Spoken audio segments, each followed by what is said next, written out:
Welcome back. Andrew caught up with Rudy Giuliani and he asked him about his comments on crime and whether they may have offended some of the folks in the black community.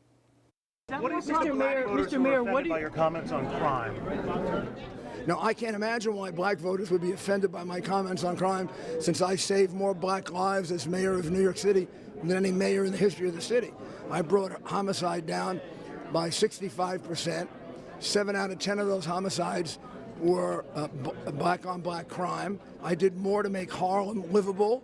I did more to make Bedford-Stuyvesant livable. African Americans, not the agitators, not the ones that go on television in order to sell their books, but African Americans in the street come up to me and thank me for what I'm saying. And they used to do it when I was mayor. They come up and they thank me because they say, you are helping to save our lives. These groups have never saved a single black life. All right. Now, I want you to take a look here at some of the numbers as to how the two candidates are doing. And certainly, as it relates to African Americans, not exactly close. Dominic, we were talking briefly, and we heard Rudy's speech on the floor, and there was the tone of it, and the hands going, and the fire breathing that was attached. And certainly, in the aftermath of Dallas, in the tragic shooting where we lost 5 officers, he directly went after Black Lives Matter and all the rest. How about that? Was there a misstep when he went as far as he did? Because there's been a lot of questions about tone in general that's been said, but specifically with what he said, and you covered him obviously every day here when he was in Gracie Mansion. Where is that line? Rudy Giuliani is a polarizing figure. There's no doubt about it. When Rudy talks about crime in the black community, he is 1,000% correct. When he talks about, as mayor, that he saved predominantly African-American lives in a city of color, for the most part, he is right about that. But it is the tone from Rudy. Rudy's tone is, particularly to the black community, I know what's best for you people.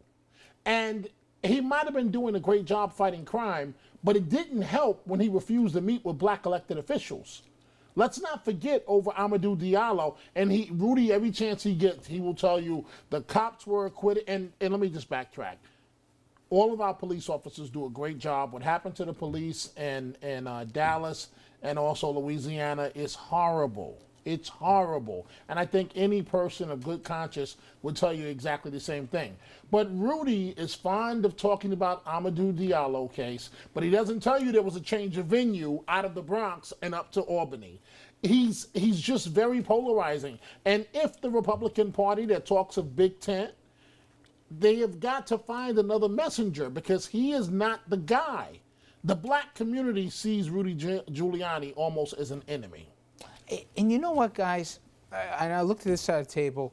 I remember in 2012, after Obama obviously won re-election, there was a postmortem. Remember? Reince Priebus put it out, and the whole takeaway from it was we have to do a better job of outreach, and more specifically, we can't just be the party of angry old white guys. We have to do a better job with Latinos, with people of color, etc.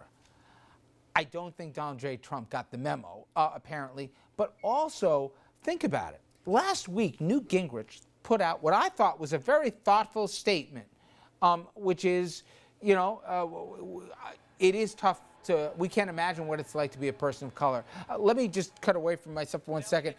You have, speaking of Mr. Priebus, he's gaveling in right now, the final night. Let's take a quick listen. National Convention. The convention will come to order. Now, please welcome America's Got Talent contestant and singing sensation, Heavenly Joy.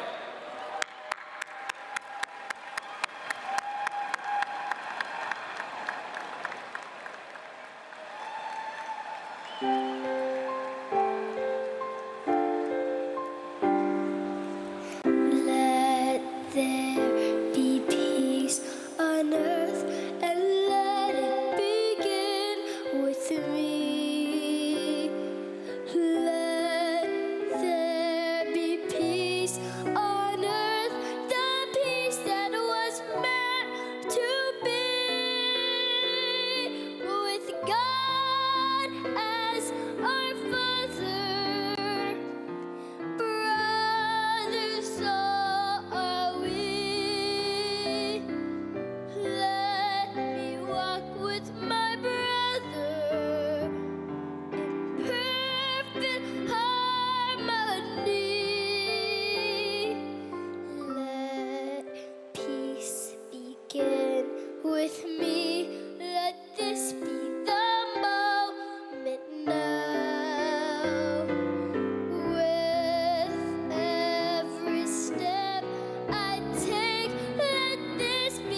That was heavenly joy. And let me pull back the curtain because I like to do that on how TV really works. I fully intended on cutting out early out of that, and Chris Shays said unmentionable things to me that if I dared get off that adorable young girl, he would be very bad. So I would walk chose to out. respect I would the walk out. congressman, and other things you said. All right. Although she's still singing. No, she was. Don't get him started. So, the point was that I was making before that there was an idea 4 years ago almost that all right, we got to change. We look at the demos of this country; it's getting darker. People of Latino descent are the fastest growing population right now. You can't just win the way we've won in the past, or not even won in the past. And then we get to now, and it completely changed.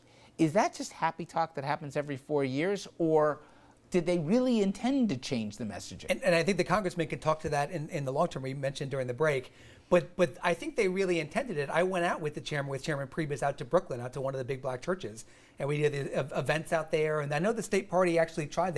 And there still are. The New York State Party has great Hispanic outreach, and they're really working on that. And that's the idea. But the way this turned out is, if it weren't so serious, it would just be laughable the way it worked out. I actually think, call me crazy, but I think Trump could have been a candidate that could have talked to African Americans. Yeah. I think Trump could have said, "You've been listening to the Democratic Party for all these years, and it's got you nothing, and you've been taken for granted. You got nothing out of it, and you've been patronized." And I think Trump could have got away with that conversation, but he never went there.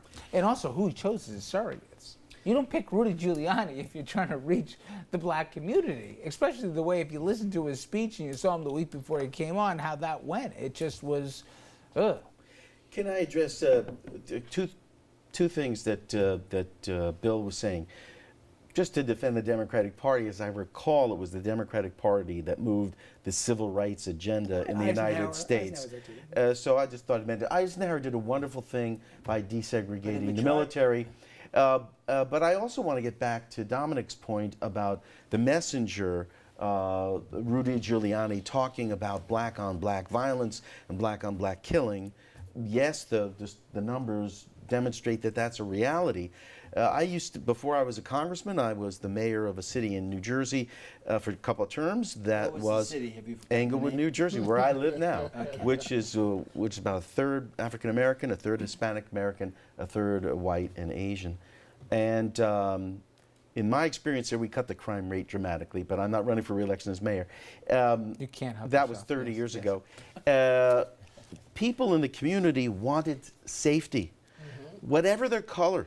White, black, brown, green, yellow, it didn't matter. They wanted to be safe, and they said, "Mayor, keep us safe, make things better." So that's a reality for all Americans. But we have to be able to talk about a bunch of things. Black lives do matter. Black young men in particular are stopped, are murdered, and are looked upon with fear. There is a disproportionate amount of violence in the black community. And also we need to talk about blue lives matter.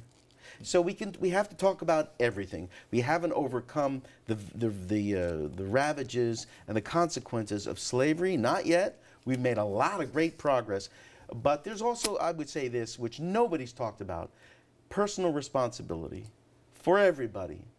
In whatever community you're in, send the message out. Violence is not the answer. And it's interesting how that message of personal responsibility, who delivers it, the tone they do it, what they surround it with. For some, it's a message, it's a hopeful message, and then for others, it's a condemning one. And I think, as always, it's one of those defining moments in an election. Rudy Giuliani, and I say this having covered him every day for many, many years, Rudy's point is to throw that point of personal responsibility down the throat of the black community. And you can't really do that. Now, I'll be the first one to admit that black leaders need to stop the nonsense and step up and start talking about personal responsibility. That's one of the issues that they do not address, because it's much easier to point to the system and say what's wrong. I just think that Rudy, who did a lot of good for New York City, I really think, with all due respect to our congressman, that his day has passed. And that it's time for Rudy to... No, your day is just beginning. Your day is just beginning. Just beginning. Rudy's day has passed. and it's time for him to sit down and enjoy life, but stop trying to lecture black people because it's not working, Rudy, Well- and it's never going to work. Dominic is exactly right. I agree with you 100%. But Well, was he- let's stop agreeing with each other here, okay? could I just see? I don't think he was speaking to the black community. No, He was yelling to the black community. I think he was speaking to the white community because the white community says, if Black lives matter, why are so many blacks killing blacks? And That's a valid point. yeah, and so and it would be wonderful to see, as you say, to see folks in the African American community say that. I thought, frankly, that President Barack Obama would be more like that. And even Jesse Jackson, when he first started with Operation Push, he would say, Whitey's not going to be there for you. You're going to have to do it on your own. Then when he ran for president, you're a victim. You've been, he totally switched. I also think if we listen to what Senator Scott, the first black Republican senator since Reconstruction, some of the comments he said about what it was like when he worked in the city where you two guys worked and how he was treated differently than all of his colleagues. Yeah. But yet at the same time, and he has law enforcement in his family, he understood what was going on there. To me, that is a choice of a messenger. To tell the people in the audience, you guys don't all understand what's going on. But on the flip side, it does cut both ways in a certain way. I just don't know that there's been any nuance to the 3 days that I've seen in Cleveland. And maybe tonight we'll see it, but I think that some of the messages are interesting and important ones, but also, as you said, the choice of messengers, it's been curious. All right, we're going to jump to a quick break. When we come back, the convention will begin in earnest. You've seen both the opening remarks, you've seen the color guard, and we've also seen at the insistence of Chris Shays, Heavenly Joy. So when we come back, we'll hear more from lawmakers, etc. Live from Cleveland, day 4, the final day of the convention, fully underway.